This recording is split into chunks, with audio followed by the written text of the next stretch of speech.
Bismillahirrahmanirrahim. Assalamu alaikum students. I hope you all are fine by the grace of Almighty Allah. Students, today we are going to read Unit number 2, War and Peace, page 30. And today's topic is Paper Crayons of Peace. Let's have introduction of the lesson. In today's lesson, we'll read about origami.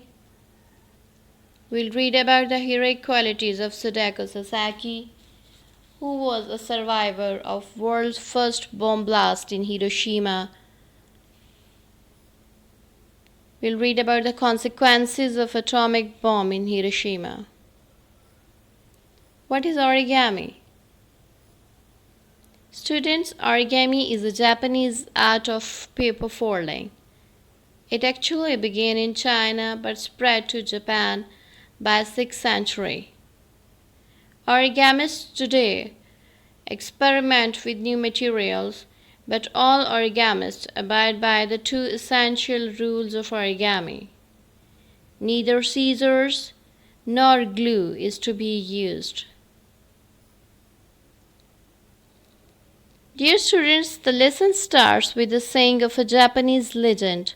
He says that whosoever folds 1,000 origami crayons, he will live a long life. In the second paragraph, we are told about an atrocity of World War II, when on 6th of August, a B-29 bomber dropped world's first atomic bomb on Hiroshima in Japan. Tens of thousands of people were killed instantly by the blast, and the death toll rose very high over the following years. Dear students, in paragraph number 3, we are told about a little survivor of that event. Her name was Sadako Sasaki. She was just 2 years old then. She was practicing for a big race when she was overcome by dizziness and collapsed. She was found to be suffering from leukemia, cancer of blood. It was considered the direct result of contamination by atomic bomb.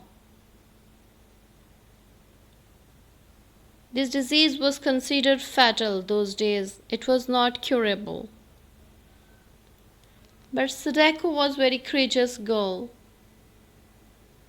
When she was in hospital, one of her friends told about the saying of that legend who says that whosoever folds 1,000 crayons of paper, he will live a long life.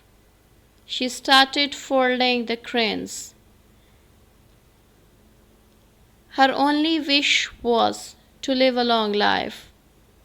But when she observed many deaths around her due to bomb blast, her desire changed into the wish of peace. Then she wished there would not be any wars. Neither adults nor children should ever suffer and die like this again.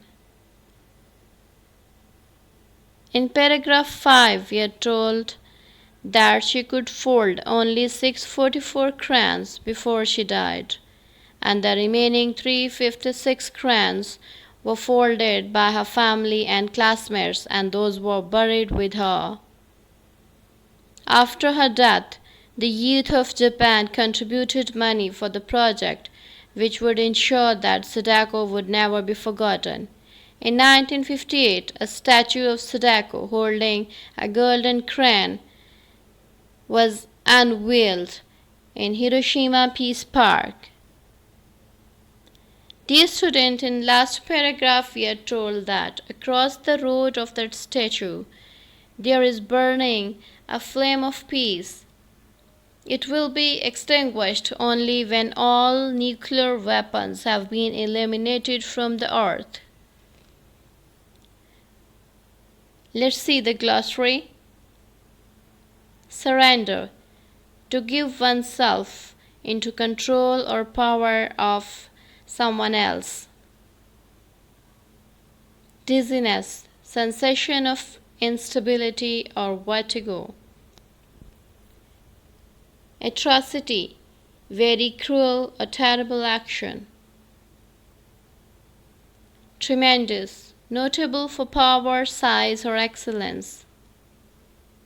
Extinguished, to stop burning. Dear student, let's see the summary.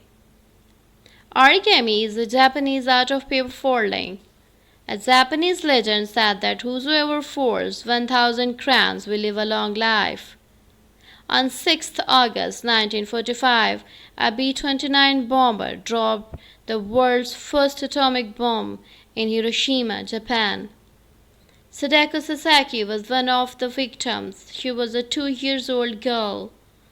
As a result of contamination of atomic bomb, she developed leukemia, which was not curable at that time.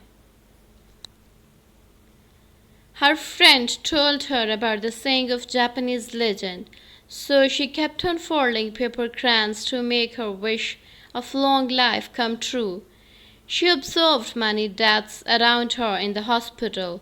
Then her wish of long life changed into wish of peace. She could fold only 644 crayons before her death, and the remaining 356 were folded by her family and classmates.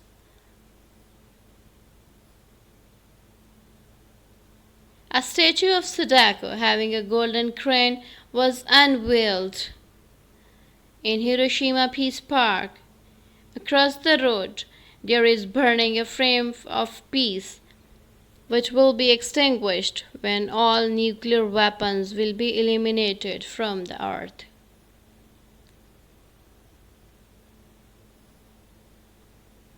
Students, I'm sure all of you have understood the lesson and you've enjoyed it also. Thank you for being with me. Stay home, stay safe.